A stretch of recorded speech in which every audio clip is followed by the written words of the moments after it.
Welcome to another episode of Dr. Rob, Pain Detective. I'm your host, Dr. Rob Pomahawk. On tonight's episode, we'll be talking to Indigo from Los Angeles, a 14-year-old student. She's also an entrepreneur selling vintage clothes online. We'll be discussing what it's been like to go to school online and a couple other cool things.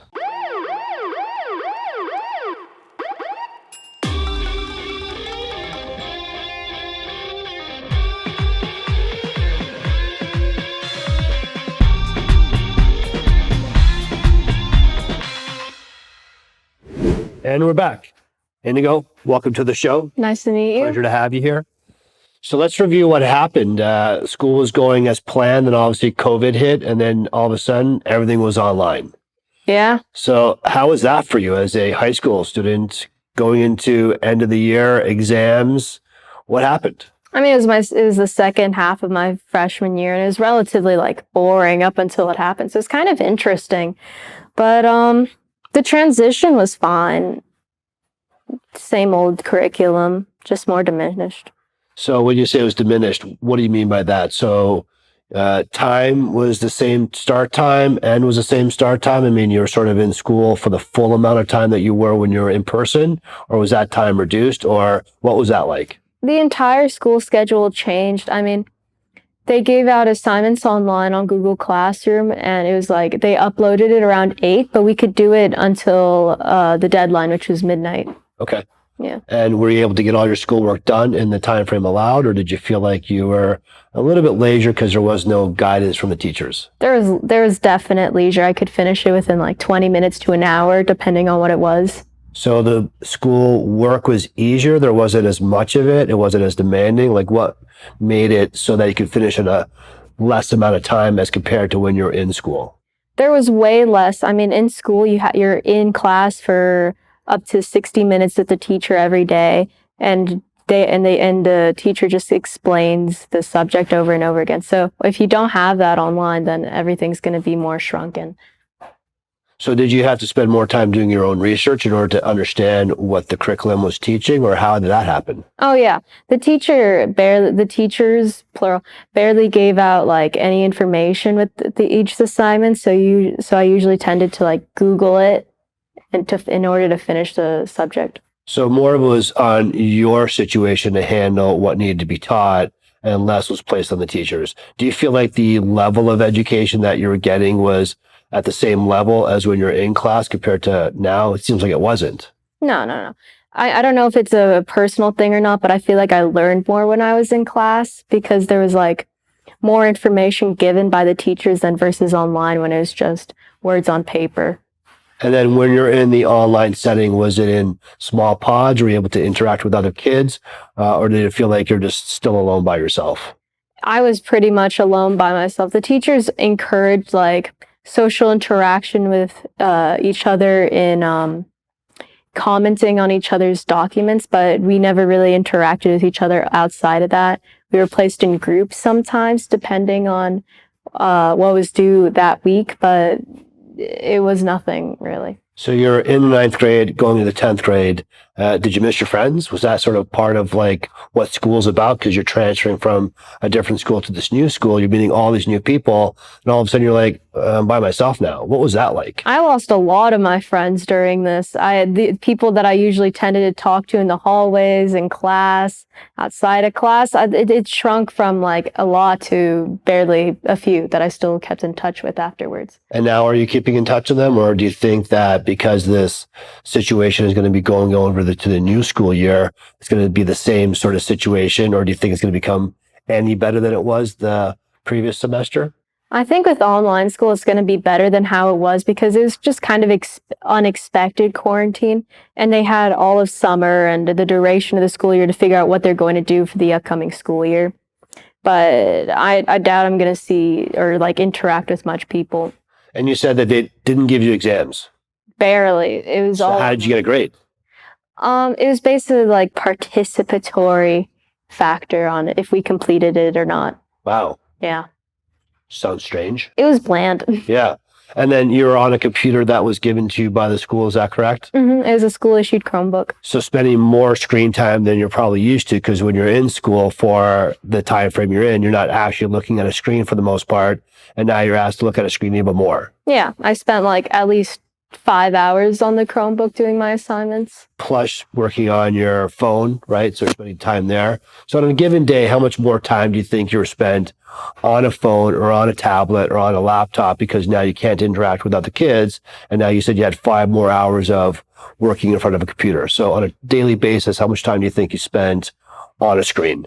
I mean, before, I think I tended to spend like up to 5-6 hours on my phone. On a day? Yeah. Okay. All right. But with like the added factor of schoolwork, it like probably added 3-4 more hours. So 10, 11 maybe. So now pretty much while you're awake, you're in front of a screen. Yeah. Because you couldn't exercise or you couldn't have PT because that wasn't offered. You could only go outside at some points. My PE teacher actually encouraged getting outside and moving and working out. So her idea of assignments in order to get a grade were to fill out logs of what we did. When you spent so much time on the screen, did you feel different in terms of emotions? Did you feel like you're sort of getting more depressed? Were any of those experiences or emotions starting to happen because the lack of interaction with your friends and how much time you spent in front of a screen? I actually got happier during quarantine with the stress amount of school going down. I had more time to think about myself and spend more quality time, because before I was completely stressed out over finals, assignments, tests, and we didn't really have that during quarantine. And plus with the social factor being lost and not interacting with people I don't like, I felt happier. What do you miss most about going to school versus what your system is like now? The only thing I miss about going to school is seeing people that I knew. Okay. Yeah. Interesting. And do you think you'll maintain those friendships when you get back into the school system, or what are your thoughts on that? I mean, the upcoming school year, I'm not going to go back to school for the first semester, so I'm not going to interact with those people. But if we do get back to school, I think I'll still be friends with them if I see them. Are you interacting with them via text, via phone, via social media? What's your thoughts on that? Social media, I mean, it's just not the same as seeing them in person and in school and having their help with school assignments. And do you feel like you're spending more time on social media now because you don't have any other curricular activities to do? So that way your phone's in front of you and you're spending more time on it? Or do you feel like, has that changed at all? I used to spend a lot of time on social media pre-quarantine, and I definitely spent a lot more time on social media once quarantine started. But then like my interest in that and then like other platforms like YouTube or TikTok or Instagram, Snapchat, all of that went gone because the amount of I overused it.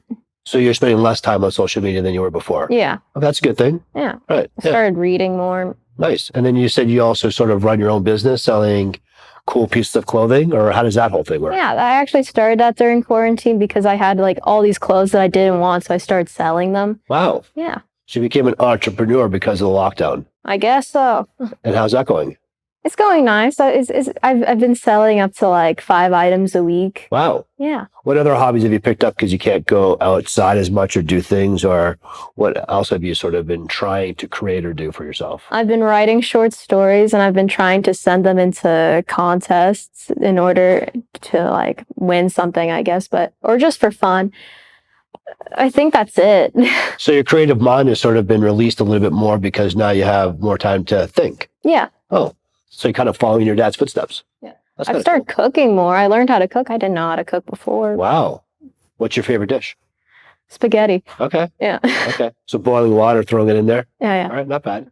Anything out of the ordinary we have to sort of read directions or instructions? Have you tried anything sort of unique where you're like, whoa, it didn't work out so well? I made pink spaghetti. Oh. Yeah. Okay. How do you make that? Tomato and cream cheese. And I didn't really like it, if I'm going to be honest. So part of what we did with you is we examined your posture and your x-rays, and we wanted to do a comparative study of what your x-rays look like when you're standing normally and what your x-rays look like when you're on a computer on a phone. We also did that for your posture. So we're going to bring up your analysis of regular you and then social media phone you. So that's going to be our next segment coming up. Cool. You ready? Yeah. Awesome.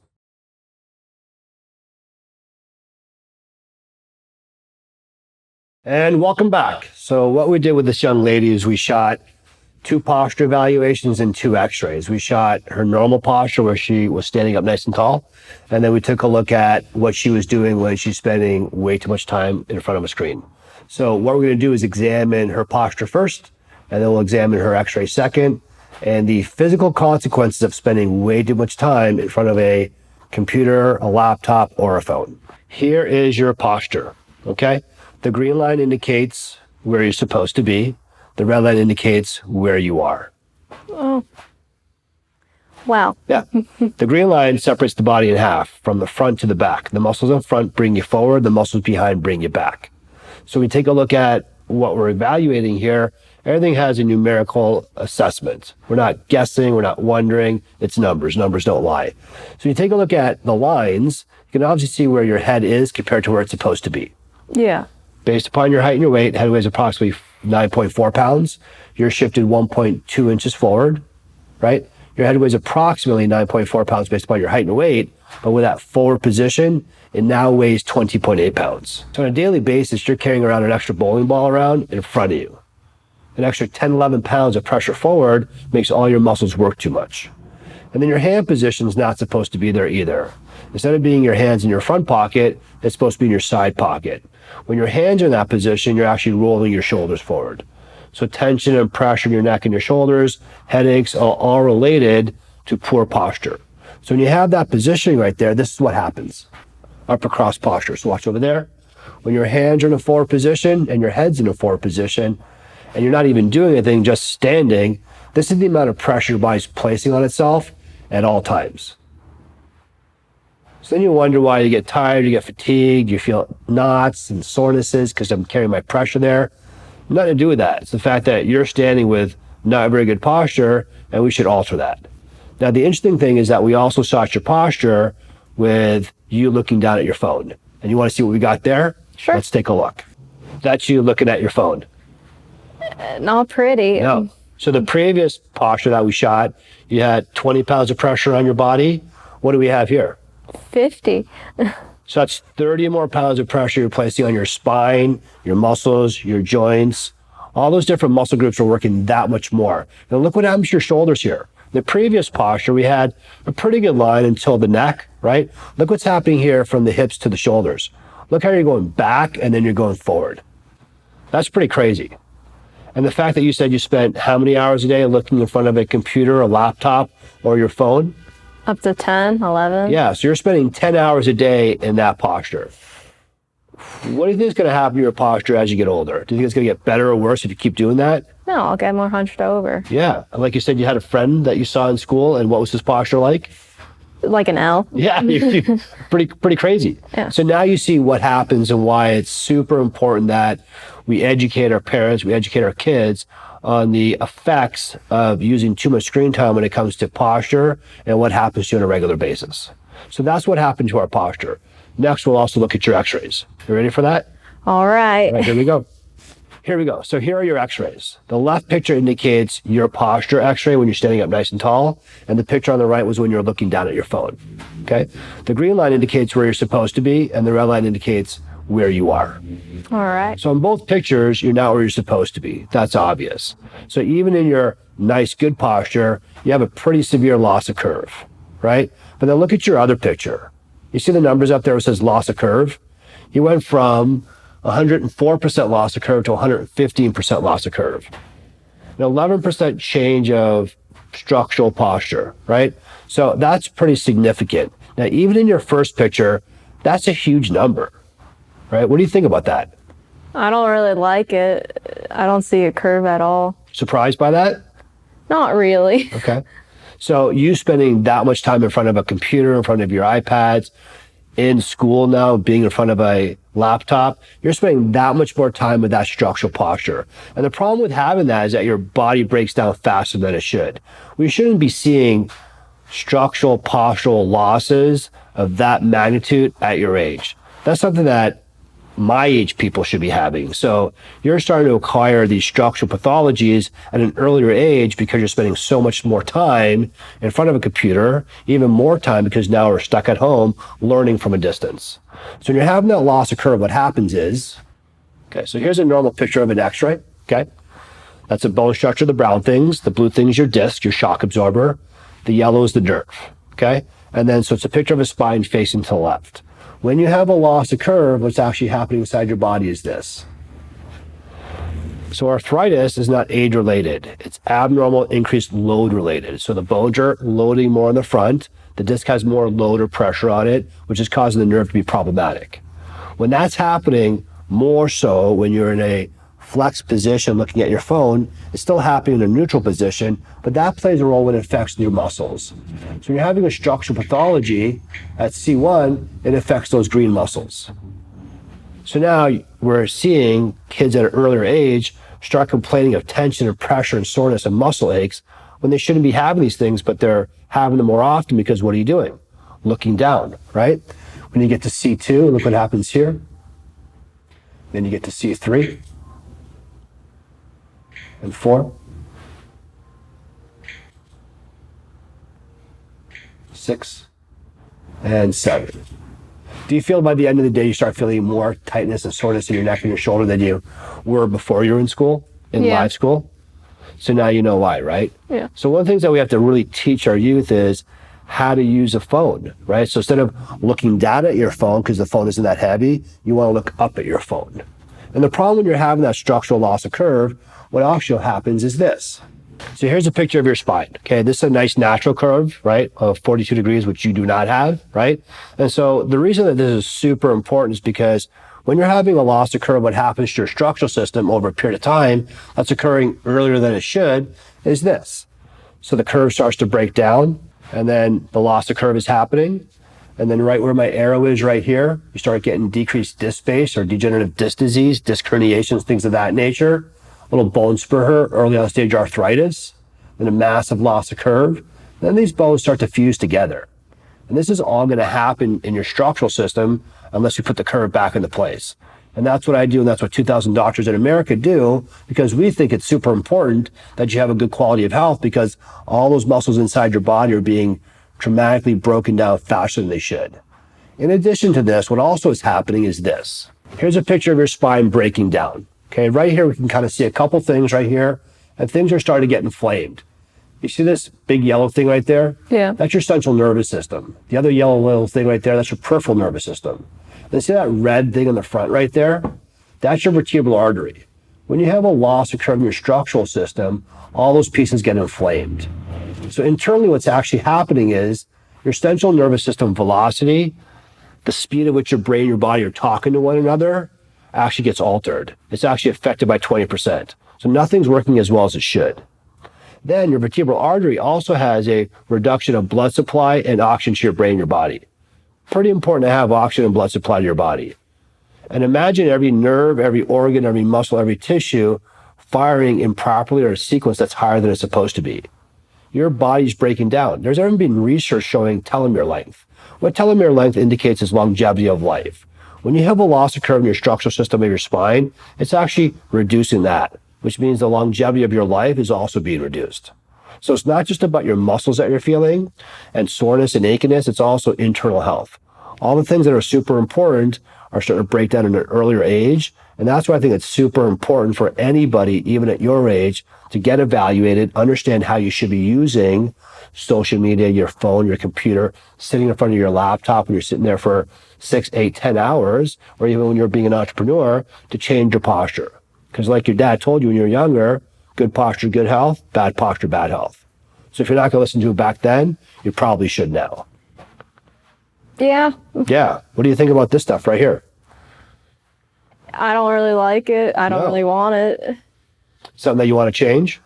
Yeah. Yeah. So what we're going to do is going to show you a couple tips in terms of how to improve your posture. Why? Because we think it's super important. Okay. So the key things that I tell my patients or my young people is stop bringing your head to your hand and bring your hand to your head. So tonight when you're going to be brushing your teeth, don't hold your toothbrush here. It's not very heavy. Bring it up to your head. When you're on your phone talking to somebody, don't bring your head to the phone. Bring the phone to the head. When you're drinking your water, where are you going to be doing it? Right here. When you're driving home with your parent tonight, what are you going to do with your head on the headrest? You're going to use it. It's called the headrest for a reason. So as long as you're mindful of always elevating and not bringing yourself down, body language, depression, anxiety by how you appear, but always elevating, you'll even look better in your pictures. All right. Fair enough? Yeah. Okay. So now what we're going to do here is we're going to compare a good structural alignment and how it affects the discs, ligaments, and spinal cord in a digital motion x-ray, and what's happening to your system when you have a loss of curve. So you ready for this? So when you have natural motion of your body moving back and forth, the discs, the ligaments, and the spinal cord, there's no pressure on them. Nothing is turning red, right? So that's not your x-ray. So moving back and forth, everything's working great. There's no pressure on the system. And it's doing a wonderful job because once again, we're having that 42-degree curve. And our job here is look at your curve, bring it back into the right position by doing structural correction therapy and decompression therapy. So in this picture here, there's a loss of curve, similar to what you're going on in your neck, right? That green line is a spinal cord, the blues are the discs, and the yellows are the ligaments. So imagine when you're moving your neck, what's actually happening when you have a loss of curve. Check this out. So now we're looking for reds.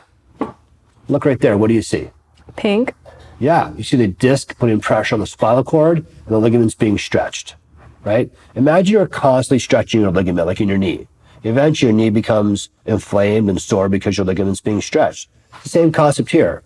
With the structural pathology that you have in your spine, every time you're moving, you're increasing the pressure and the stress on the disc, the ligaments, and the spinal cord.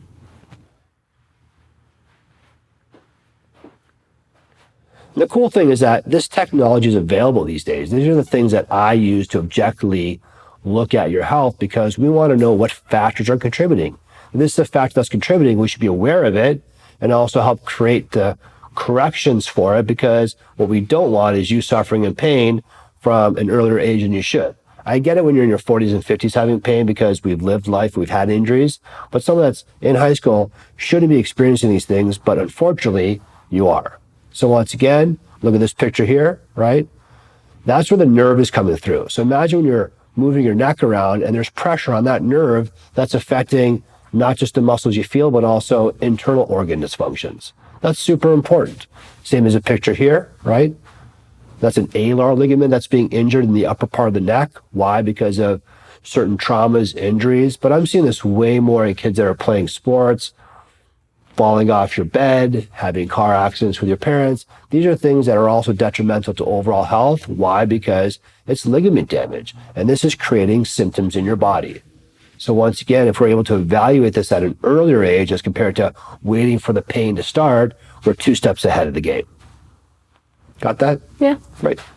So on tonight's show, we got to talk to a high school student and her experiences of online education versus in-person and the differences that she noticed. Level of education wasn't as good. But the big thing that we got out of this was how much more time she was spending in front of a screen. She said social media was 4 to 5 hours a day and then additional 5 hours of looking down in front of a computer. So she's spending 10 hours a day in front of a computer looking down. And that's a lot. What we did do is we analyzed her posture when she was standing in good posture. She had some postural faults. But then we shot a second posture analyzing what happens when you're looking down. And we saw the difference. It was dramatic from 20 pounds of pressure on the spine to 50 pounds of pressure on the spine.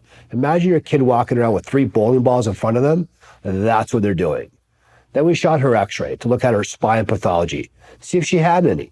And her good lines were not where they're supposed to be. So even at an early age of 14, she's already starting to have spine pathology that's going to cause early on stage arthritis, disc degeneration, neurological compromise.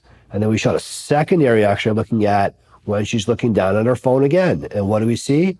A worsening of her statistical analysis. This is major. We don't want to wait for our kids to have health problems because you're going to get them. And I've seen that for the last 5 years. So one thing we want to do is prevention. An amazing documentary that I got to be part of was Screened Out. It analyzes what our kids are being involved in, the social, the psychological, the emotional, and the physical ramifications of too much screen time. So once again, thank you for attending tonight's show. I'm Dr. Rob Pomahawk. Stay healthy, LA.